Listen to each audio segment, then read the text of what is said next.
So, since we're splicing these videos, hello to people watching spliced videos on YouTube. My name is Jonathan Cohn. I'm the policy director with Progressive Massachusetts. We're delighted to have up as our next candidate for these series of interviews, Ihssane Leckey, running in the 4th Congressional District.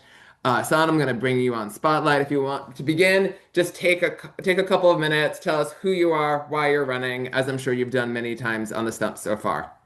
Hey, Jonathan, thank you so much for having me, and thank you, Progressive Mass, for organizing. It really means a lot to me to see that progressives are still showing up in this time where things are really, really hard and where many, especially across the fourth districts, have started to lose hope. I've met people who have, gotten their passport for the first time and they're leaving the country. And as an immigrant who has come here 20 years ago with just a suitcase and a heart filled with hope for what's possible, I say you do what you can. You do what you can. I understand that it is tough, but I am here with you to fight forward. So I decided to step back into running for districts because folks across the district have been telling me that it's been real hard, especially with the cost of living. It's been real hard with access to healthcare. Like even people who have quote unquote health insurance are not able to see their doctors. There aren't enough nurses. It's been hard with higher ed. It's just has been really, really tough. And as a systems person, I deeply believe that people are not broken. Systems are. And so, bringing my expertise in federal financial oversight to a seat that is one of the top seats in the country when it comes to healthcare oversight, I think it will deliver on this very, very necessary need and will help us build public institutions that are accountable and worthy of our trust. And I am building a serious campaign that will deliver what is possible together. Great. I'm just going to bring myself up. Thank you so much. Okay, thank you so much. For our next question, so we're here with Progressive Massachusetts. Do you consider yourself progressive? And if so, what does the word progressive mean to you? I am a progressive. I am the definition of progressive. I have actually explored many lives in the United States, living across the Northeast, working across the whole country, looking at risk from an economic perspective, looking at risk from a personal perspective. And as a mother of a teenager and a stepmom to two young adults, I live in that every day. I'm assessing the risk. And so what I see, it's not so much of a lack of progressivism in our country. It's so much that progressivism has been bottlenecked. Like every time we organize, we get up to say, hey, we are the only major economy in the world that does not provide single payer healthcare to its people. And so every time we get up and we say that and we come to that realization, we are faced with the trillions of dollars are being spent against us. And so I stand in front of you, as a candidate for the Massachusetts Fourth, who will not be sold to special interests, who will not be taking corporate PAC money or money from, these influencers or lobbyists who buy away our progressivism and end up buying away the many lives that we all stand up here fighting for every day. Great. And I'll tag in Noah for the next question. Hi, my name is Noah. I'm on the Progress Massachusetts Elections Committee. I'm one of many that will be asking you a question. So I'd like to ask if you support abolishing ICE, and if so, could you explain a little bit why? And if not, why not?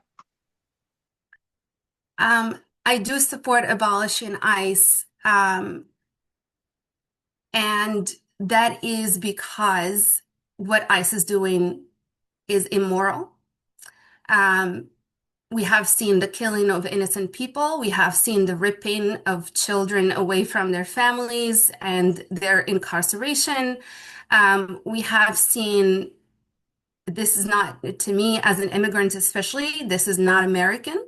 This is not who we are as people from Massachusetts, as a delegation that we are responsible for speaking up for our people and for our state. This is not what we stand up for. And I believe that, as somebody who has been through the immigration process, going through being a student, being an undocumented worker, becoming a permanent resident, to a U.S. citizen.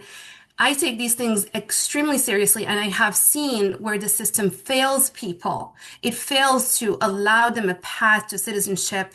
It fails to allow them a path to, come to our country, to dream the American dream and build that dream with us. In fact, everyone in this room has, unless you're an indigenous person, your people have come from somewhere and they were immigrants and they fought real hard for you to be here and to have the privileges you have today.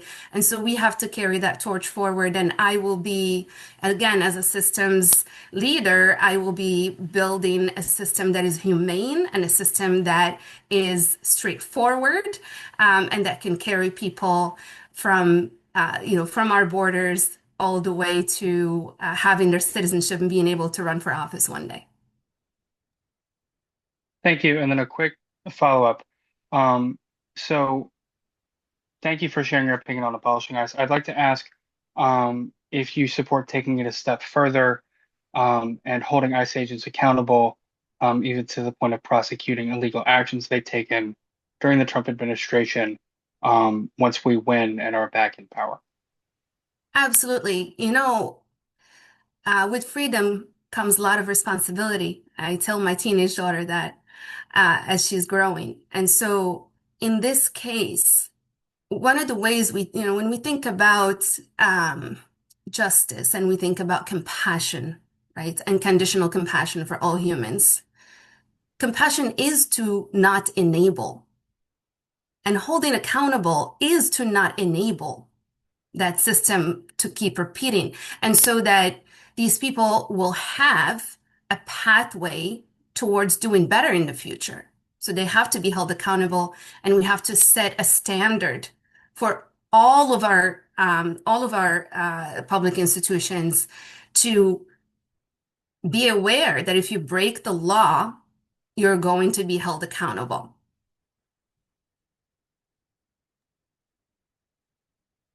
Thank you. And for our next question, over the past several decades, we've seen increasing corporate consolidation, with fewer and fewer companies controlling more and more of various sectors of the economy.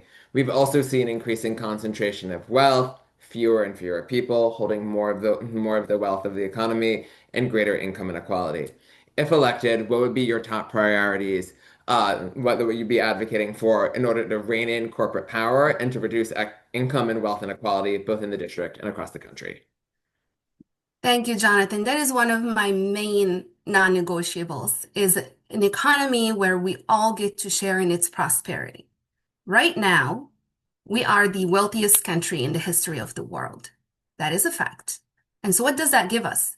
That we do have the resources to have healthcare, to have childcare, to have our public education to be fully covered into higher ed, to have housing for folks. We have so many resources to actually have a dignified life and to be able to choose for ourselves whether we want to grow a family or whether we don't, whether we want to have a career or whether we want to be stay-at-home parents. We have the resources in this country. And so this is intentional. What I tell you is to keep repeating the facts.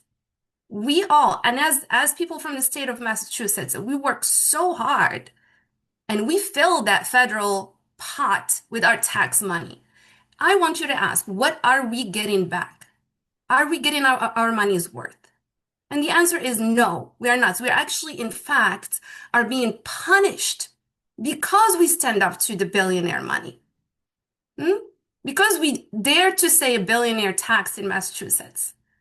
Because we want healthcare for all. Because we stand up for these rights for folks, people of color, and for the LGBTQ, and we want freedom and dignity for everyone. We want people to be able to choose to explore their lives. But we do know that because we're doing the right thing, we are getting punished by the small group of billionaires in our country that is controlling our government. And I can tell you, I avoid to say his name, the man in the White House. I don't say his name because we do not repeat the names of abusers. That's my personal framework. I do not repeat their names. Why? Because that just gives them power. You know, he can leave tomorrow. They'll replace him with someone else because they have the money power, and their money power controls our politics, controls our government. So for that, I do stand to not take a dime from corporate money. I do stand to not take a dime from these corporate PACs or other, non-aligned money. I don't want it. And so, but that's not enough. I know that that's not enough because as long as we have this influence of money in our politics, I will be the one who's not sold, but we might have other people in the delegation or other people across the country who choose to be sold. And at the end of the day, what we face is that constituents are not getting the leadership they deserve. They're not. And so I choose to change that, at least starting with the fourth. Let's go one step at a time. We're progressives, right? We have a lot of patience. Okay, so for the next question, in terms of other things that where we've seen clear worsening trends across decades, the climate crisis. If elected, what would be your top priorities for addressing the climate crisis and reducing our dependence on fossil fuels? Absolutely, no question. Absolutely. I think even with all the threats that we're seeing, the world war that we're starting to bubble up, nonsense wars. This is, to be honest with you, I feel it's a distraction from the climate crisis that we are facing. And the problem is that for states like Massachusetts, you know, we are one of the highest producing GDP per capita states in the country. But we also pay a lot in federal tax. And so with that, look at what happened to the wind industry in Massachusetts, right? We've been choked. We cannot go there. And so we have talks about, let's talk about it.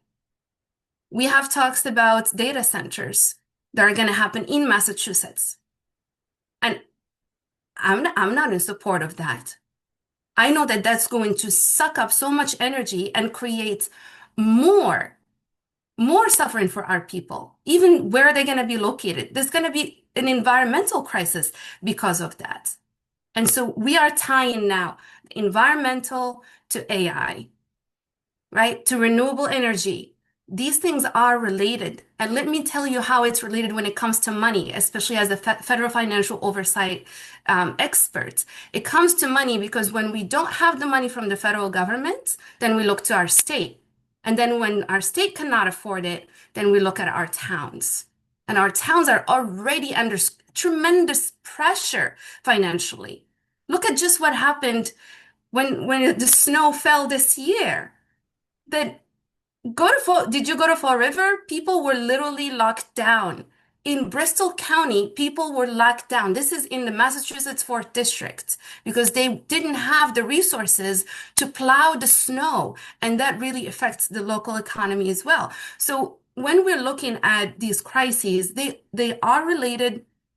And I know that it is a complex issue to talk about environmental crisis, but we are past the time to be just talking about slogans here. We have to understand these intricacies. And when we govern, when we write policy, when we write those words, we have to carry the environmental crisis in every bit of it. And I will do that. Thank you. I want to tag in Max for the next question. So In light of discriminatory anti-trans legislation on both the state and federal level, would you fight for transgender people, especially trans youth who, speaking from experience, are among the most vulnerable right now in Congress? And if so, how would you do it? Look, if freedom doesn't happen in this country, I don't see where else in the world it can happen.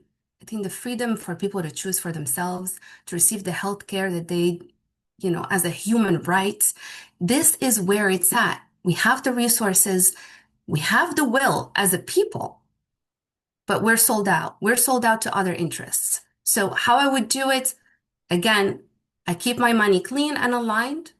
I keep my resources clean and aligned, and I will be fighting for you. I will be fighting for healthcare for all of us, and that's all of us, no exceptions.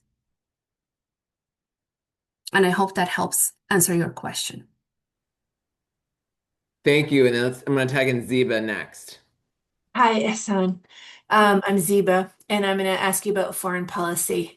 So many Democrats have opposed U.S. military action against Iran, primarily on the grounds of lacking congressional authorization, but then have voted immediately for a resolution labeling Iran the leading state sponsor of terrorism, a vote that was designed to justify military action. Would you vote to stop funding this war? What do you think should happen next? And what are your views on lifting or reducing sanctions as part of a next step? Yes, I will do that. And as a certified negotiator from Harvard University, this is what I do every day. I actually have been in the rooms to resolve conflict through a democratic process, through diplomacy. This is where I shine. I'm a very relational person. I like to be in person. I wish this meeting was in person. And so that helps me ground the process and ground the room. This is not a time where we're being reactive. This is not, reactivity is not going to solve our problems. It's going to create more war. So I oppose the war on Iran, and I invite to coming back to diplomacy. And if we're going to be a model to the world for peace and prosperity, I say let's start with our own people. I say stop spending the money overseas on bombing civilians and getting into endless wars that could get us into worse. The world is on the brink. We don't want this. I don't want this for my children. I don't want it for my community. I don't want it for the fourth. I don't want it for my country. I don't.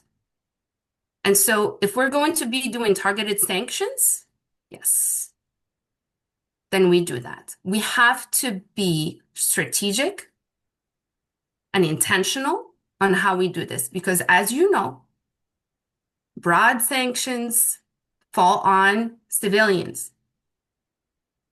So we don't want to do that, but we have the tools, and if we can gather the will in Congress, we will be able to accomplish that. But I think this is something that we have to urgently move on. And I appreciate what Progressive Mass and many other progressive groups in the state have been very outspoken about this, and we have to keep being vocal. Absolutely. Thanks. I have one more question. You've been pretty outspoken about this, but just for the record, do you believe that Israel's action in Gaza and the West Bank constitute a genocide? And would you vote to end all U.S. military aid to Israel, whether labeled offensive or defensive weapons? I mean, it has been a heartbreaking journey. And I'll be honest with you, before this war started, I was working with entrepreneurs from Gaza, from Israel, whether Palestinians in Israel, whether Jewish Israeli, other people of other faiths as well, people from the West Bank. I was working in person with a group of young entrepreneurs to build businesses together and start to just to get to know each other. And this happened like a month after the program wrapped up. And it shattered my heart. What I have seen has broken my heart so much that um, I had to do this out of responsibility. I have seen so many people protest, um, you know, the current leadership in the fourth, and that just breaks my heart. It just made me feel like, okay, I'm gonna step in. I'm gonna step in with clarity. Yes, Israel has proven to us that giving them our weapons does not create peace. That actually created more genocide, killing, murder of innocent people. It has resulted in so many orphaned children who are hungry and cold and lack education and have no clue what the future entails. It has resulted in a whole population going back to where we have given, we, the people of the fourth, the people of Massachusetts, we have given our tax money to the federal government, and we have sent from our delegation people who have said yes to bombing innocent people. And now we're telling them, those people who have, moved to Egypt or nearby countries, you're welcome to come back to Gaza. To what kind of Gaza? That has been completely, it's toxic. Would you send your children there? Would you want your children to live in Gaza right now? It has not been cleaned up from all the toxins, all the bombing, listen, it is continuing to be a crisis. There is no cease. Where is the ceasefire? It's a fragile, broken ceasefire. Where do we stand on this? And yet, again, I am telling you, our people, and especially those who are on the ground protesting every day, heartbroken, they are getting burned out because when they get back to their homes, we're going back with PTSD from everything we see on social media and everything. When we go out to those protests, it is hard. It takes a lot of energy. And we come back, we don't have healthcare. You want a therapist for your child who has been probably exposed to the realities? Wait 3 to 6 months. This is our healthcare system. We are not being able to be healthy so that we can take care of our community and so that we can stand up for the rest of the world. And so, again, these issues are connected, and I want you to see them that way. They affect us in this way. And so we have to be smart about how we consume our energy. What do we choose to expose ourselves to with the little bit of energy that we have? Saying no? Sure, say no. But what are you going to do about it? That's where I stand. I stand in building. I'm not interested in just saying what's wrong. I'm with you. I hear you. I feel you. But this is a moment for building. So how are we going to build peace for the many people in Gaza who want to go back home? Many people inside of Israel who are living with war PTSD are getting bombed now by Iran and other things. And the Palestinians, 20% of Israel is Palestinian. Do you know that? Mhm. So I want you to start seeing this as a humanity crisis. I don't want labels. The Israeli government is wrong. But there are so many people inside of Israel who are fighting against it. Are we supporting them? Are we helping them out? Where do we stand as a people? Right? And so I am with you, but I'm with you with diplomacy. Let's not send our weapons. Let's build at home. Let's get healthier. Let's get stronger. And at the same time, let's sit down with people who want to build peace for their countries, And I'm whether gonna, Palestine and Israel. since we're Thank you. running over, I'm gonna, I can talk about this topic forever. yeah, I'm happy to meet no, in person and talk more about it. no, no worries. So if we're just gonna close this out with two final questions here. So for one, I often like to say that if people are running against an incumbent, you need to get the voters to answer two questions. One, to fire the incumbent, and two, to hire you. You and having the incumbent were both part of the same field back in 2020. So then, what of the in the past 6 years, and like give your most concise distillation of this has he done that shows voters that they should fire him? And what, from what you've done over the past 6 years, in the most concisest form, is why they should hire you? What I have done in the past, wow, 6 years, that's a long time. I have stood up for survivors of domestic violence. I have organized. I've gone to DC and petitioned to do a national, a federal study on the status of domestic violence in our country. The last time that was done was 40 years ago. I am 40. I have worked to create peace in the Middle East between Palestinians and Israelis. And I have worked to raise my daughter, who is now 13 as well. And I worked in the IBA as a consultant for diversity, equity, and inclusion work. Even after it's been completely shattered, I continue to build leaders who are aware and who make business decisions or nonprofit decisions that are more informed on the status of the IBA. And then the quickest What distillation do you? of why should people fire the incumbent? Well, they know they have been speaking up. He takes a lot of money from APAC, and APAC adjacent, and pharmaceutical. He's the pharma baby. I have nothing against pharmaceutical research and advancing pharmaceutical research, but I do have something against finding finding a cure and then selling it at tons of money where nobody can access, only a little bit of people can access it. So I'm against that. Um, and overall, I came back 6 years later. I don't see much that's been done for this district, especially for the gateway cities, especially for connecting our transit north and south. I don't see a connected economy. There's so much that can be done, And and I then look forward to being the congresswoman from the fourth. And then our final question, if you can do this in 30 seconds, since we're Sure. running over. We're here talking about our own endorsement process with Progressive Mass, but I love like finishing out these interviews by asking candidates, how do you decide whether to like when and whether and whom to support amongst candidates? So how do you decide when you're going to endorse a candidate or back a candidate? How Like do I decide whether to back a candidate? yeah. Um, yes, I will be absolutely backing candidates across the districts because we have to actually change the direction of where we are. We have to make sure that progressives can actually pass legislation at the local, state, and federal level. And I look at them from this point.